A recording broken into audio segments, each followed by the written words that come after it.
One of the first things it's important to understand with trailers is that most movie trailers are not made by the same company that makes the film. This does put a smile on my face. They tend to outsource it, the idea being that the company making the film is too close to what's going on and will just end up giving the story away. Plus, it can be useful to get a fresh perspective on the story you're trying to tell. Yo, Drake! What up? I got something to say. Also, most movie trailers are put together 6 to 3 months before the release of the film, and sometimes the film isn't even finished yet.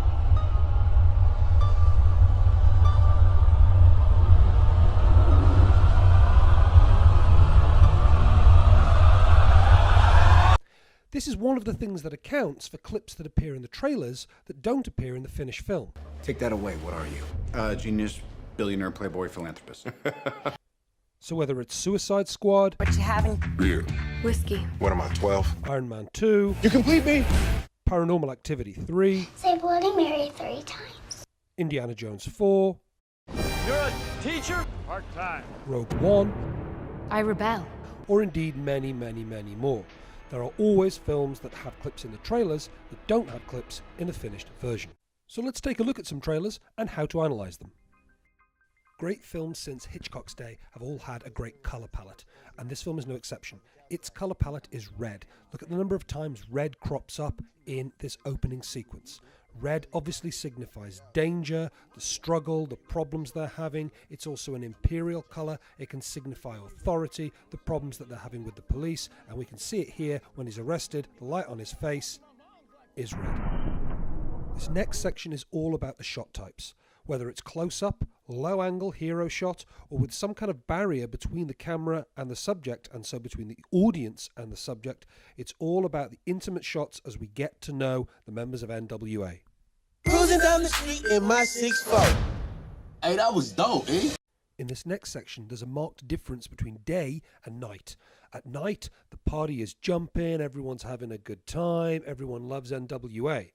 But by day, we're reminded that there are authority figures who don't like what they're up to, don't approve of what they're doing. This drives them underground, as signified by a lot of the indoor shots. So a lot of this film has to do with race, and nowhere is that more obvious than in this sequence here, where the two white guys have got their white shirts with the white cars in the background, and the two black guys are wearing darker colours. NWA is about to take a step into the white man's world, and this scene perfectly illustrates how different those two worlds are.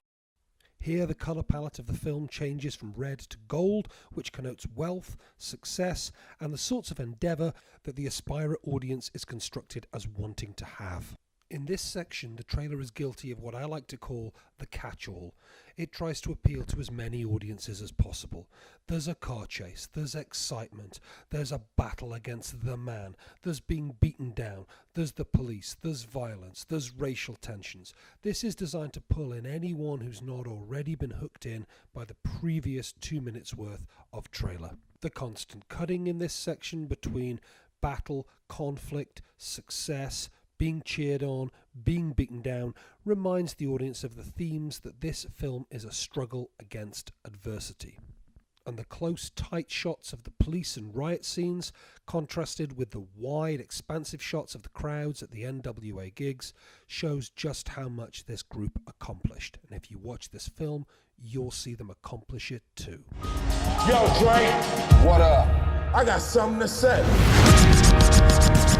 We can keep going, man. We can take over the goddamn world. So it's left to the final section of the trailer, as always, to remind us of the film's themes. There's going to be partying, wealth, violence, and even a little bit of romance.